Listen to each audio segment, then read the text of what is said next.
दोस्तों, सरकारी नौकरी का तो सपना हर कोई देखता है, लेकिन उसको सच करने का अब समय भी आ गया है, क्योंकि उत्तर प्रदेश लोक सेवा आयोग यानी यूपीपीएससी द्वारा उत्तर प्रदेश एलटी ग्रेड शिक्षक भर्ती का विज्ञापन जारी किया जा चुका है। 28 जुलाई को विज्ञापन जारी किया जा चुका है 7466 पदों पर। बहुत सारे ऐसे स्टूडेंटों ने आवेदन कंप्लीट कर चुके हैं, लेकिन अभी भी लाखों की ऐसी संख्या बची है जिनको अभी आवेदन करना बाकी है।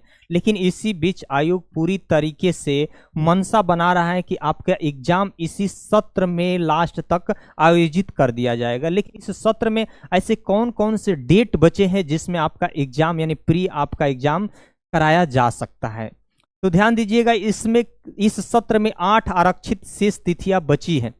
सितंबर में कुछ डेट बचे हैं, अक्टूबर में बचे हैं, नवंबर में बचे हैं और दिसंबर में बचे हैं। इसी बीच आपकी एग्जाम की तैयारी करने में आयोग पूरी तरीके से जुटा हुआ है। कौन कौन से वह डेट बचे हैं जिसमें आपकी पूरी तरीके से एग्जाम कराया जा सकता है, पूरी डिटेल्स इस वीडियो में जानेंगे। सबसे पहले तो यह जान लेते हैं कि यह जो विज्ञापन जारी किया गया था 7466 पदों पर विज्ञापन जारी किया गया था 28 जुलाई को, और इसका लास्ट डेट है 28 अगस्त तक। इस बीच आपने फॉर्म को पूरी तरीके से कंप्लीट कर लीजिएगा, क्योंकि ये 7 साल बाद भर्ती आई है, फिर पता ना कब भर्ती आने वाली है। इसी बीच जो भी स्टूडेंट इसके लिए एलिजिबल हैं वो सारे लोग इस फॉर्म को भर दीजिएगा। ये राजकीय विद्यालयों के लिए भर्ती है, 7 साल बाद आई है। इसमें 10 लाख से अधिक आवेदन आने का पूरी तरीके से चांस है। 10 लाख से अधिक आवेदन होंगे। परिणाम इसका यानी अंतिम परिणाम आयोग पूरी तरीके से मनसा बना रहा है कि अगले साल 2026 तक जुलाई में अंतिम परिणाम जारी किया जा सकता है। यानी उस समय आपकी नियुक्ति हो जाएगी, नियुक्ति पत्र दे दिया जाएगा, ज्वाइनिंग आपका कराया जाएगा। ये एक तो डेट है। उसमें संशोधन का भी डेट है कि 4 सितंबर तक आपका सुधार भी हो सकता है। लेकिन इसी बीच आयोग, हमने बताया ना कि परीक्षा कराने की भी तैयारी में है, तो आयोग को अंतिम डेट से कम 2 महीने का इसके पास समय चाहिए था। तो सितंबर में तो करेक्शन चल रहा है, सितंबर छोड़ दीजिए, अक्टूबर नवंबर 2 महीने। क्यों 2 महीने? तो पहले तो यह देखा जाएगा कि लास्ट डेट तक कितने स्टूडेंटों ने आवेदन किए। तो निश्चित है कि 10 लाख प्लस आवेदन जाने वाले हैं, तो कम से कम उसी के अकॉर्डिंग तो आपका प्रश्न पत्र भी प्रिंट होगा ना। तो ये आयोग के लिए समय चाहिए। उसके बाद केंद्रों का भी निर्धारण होगा।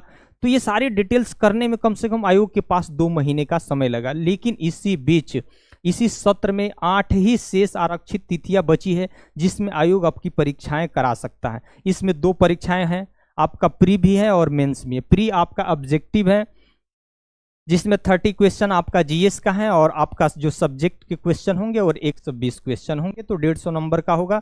हर क्वेश्चन 1 मार्क का होगा। ये है प्री निकालेंगे, उसके बाद आपको मेंस में अवसर मिलेगा। तो सवाल यह है कि किसी तरह से इसमें जो 2025 में 8 आरक्षित शेष तिथियां बची है जिसमें आयोग करा सकता है। तो पहली बात है कि सितंबर में भी एक डेट बचा है, 7 सितंबर को आयोग करा सकता है। लेकिन सितंबर में बताइए 4 तारीख को आप करेक्शन कराएंगे तो 7 सितंबर को आप तो एग्जाम नहीं होगा, तो इस डेट को कैंसिल कर दीजिए।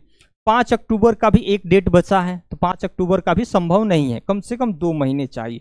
दूसरी बात, नवंबर में आपका 4 ऐसी शेष तिथियां बची है। 2 तारीख यानी 2 नवंबर को आपका एग्जाम हो सकता है, 6 नवंबर को हो सकता है, 9 नवंबर को हो सकता है, 30 नवंबर को हो सकता है। इसमें 80% चांस है कि आपका नवंबर में एग्जाम हो सकता है। लेकिन सबसे अधिक चांसेस जो बन रहा है दिसंबर में, यानी इस 2 दिसंबर में 2 डेट बचे हुए हैं जिसमें कभी भी आयोग परीक्षाएं करा सकता है। एक 7 सितंबर को, एक 7 दिसंबर को और 21 दिसंबर को। इसी बीच आपका क्या हो जाएगा, एग्जाम कराया जा सकता है। तो सवाल है कि आप फॉर्म फिलअप करिए और अभी से ही आप पूरी तरीके से लगन और मेहनत के साथ तैयारी में जुट जाइए, क्योंकि लंबे समय के बाद ये भर्ती आई है। ये बहुत अच्छी भर्ती है, इसमें आपका पेमेंट भी अच्छा खासा है, सम्मान भी है। इसलिए आप पूरी तरीके से आप इसको तैयारी में जुट जाइएगा। आपके इस सत्र में लास्ट तक आपकी पूरी तरीके से परीक्षाएं कराई जाएगी। उसके बाद अगला जो सत्र होगा उसमें आपको 2-3 महीने का जो टाइम मिलेगा, उसके बाद मेंस भी करा दिया जाएगा। उसके बाद अंतिम परिणाम आपका जून जुलाई में घोषित किया जा सकता है। अगर आप इस चैनल पर नए होंगे दोस्त, तो जरूर इस चैनल को सब्सक्राइब कर लीजिएगा और मुझे सपोर्ट